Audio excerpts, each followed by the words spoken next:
Operation Northwoods, the plan to attack America's own citizens and blame Cuba. The Pentagon's own Joint Chiefs of Staff formally drafted a plan proposing American military and intelligence officials stage terrorist attacks on American soil, hijack planes, sink a ship, kill American citizens, and blame it all on Cuba,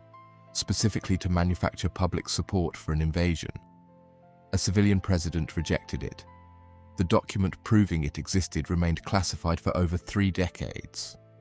By 1962, roughly a year after the disastrous failed Bay of Pigs invasion attempt to overthrow Fidel Castro's government, senior American military leadership, along with the broader Kennedy administration, remained genuinely, seriously committed to identifying viable strategies for eventually removing Castro's communist government from power in Cuba, a persistent Cold War-era strategic priority given Cuba's close geographic proximity to the United States and its increasingly close alignment with the Soviet Union during an already tense period of broader superpower confrontation. Within this context, the Joint Chiefs of Staff, America's most senior military leadership body, formally developed and submitted a specific proposal to the Kennedy administration in March of 1962, a classified document that would later become known as Operation Northwoods, outlining a series of proposed covert operations specifically designed to generate sufficient public and international support for direct American military intervention against Cuba. Operations that, according to the document's own explicit language, would involve American government agencies staging or fabricating acts of terrorism and violence, and then formally, publicly attributing this violence to the Cuban government, specifically to manufacture the kind of clear, provocative justification that direct military action against Cuba would otherwise lack under prevailing international and domestic political circumstances. The specific proposed operations outlined within the Northwoods document proved genuinely remarkably extensive and severe in scope,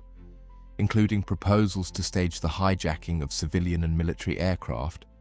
to conduct actual bombing attacks against American military installations and civilian targets, and even to potentially cause the loss of American and Cuban lives, including a specific proposal involving the possible destruction of an actual American ship, potentially with genuine loss of life among the crew. With all of these proposed actions formally intended to be carried out or fabricated by American government personnel while being publicly, falsely attributed entirely to Cuban government responsibility, creating exactly the kind of clear, seemingly unprovoked act of aggression that would generate substantial American public and international support for a direct, large-scale military response against Cuba. The document itself, formally signed by Chairman of the Joint Chiefs General Lyman Lemnitzer and submitted through official Pentagon channels to Secretary of Defense Robert McNamara for consideration,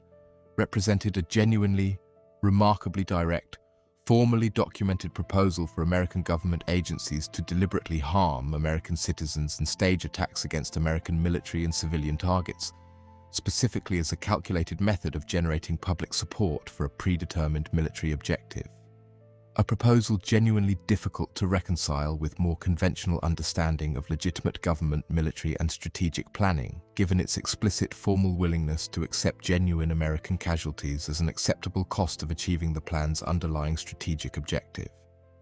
President Kennedy and his administration formally, definitively rejected the Operation Northwoods proposal, declining to authorize any of its specific proposed actions, and General Lemnitzer, whose formal support for the plan had been central to its development and submission, was subsequently reassigned away from his position as chairman of the Joint Chiefs within the following year, a personnel change that some historians studying the episode have connected, at least partially, to the considerable friction the Northwoods proposal and Lemnitzer's broader advocacy for aggressive Cuba-focused military action had generated within his relationship with the Kennedy administration's civilian leadership. What made Operation Northwoods genuinely historically significant, beyond its rejection, was the specific fact that its actual formal existence remained entirely unknown to the American public and to historians studying the period for over 3 decades following its 1962 submission, since the document itself remained fully classified throughout this extended period, meaning the American public had no knowledge whatsoever that senior American military leadership had formally proposed and submitted a plan involving staged attacks against American citizens and targets specifically until the document's eventual declassification in 1997, achieved substantially through formal document review conducted under the Assassination Records Review Board, a body specifically established to review and declassify government records connected to the Kennedy assassination, given the considerable public interest and ongoing historical investigation surrounding that separate related case. The document's eventual 1997 declassification and subsequent public release generated genuinely significant renewed historical and public attention, since Operation Northwoods provided a rare, formally documented, indisputably authentic historical example of exactly the kind of government conspiracy theory, deliberately staged attacks against a nation's own citizens specifically to manufacture public support for military action, that had frequently been dismissed by mainstream historians and commentators as inherently implausible conspiracy theorizing when applied speculatively to other historical events, meaning Northwoods' confirmed, documented reality provided genuine, substantive historical grounding for the broader category of false flag conspiracy theorizing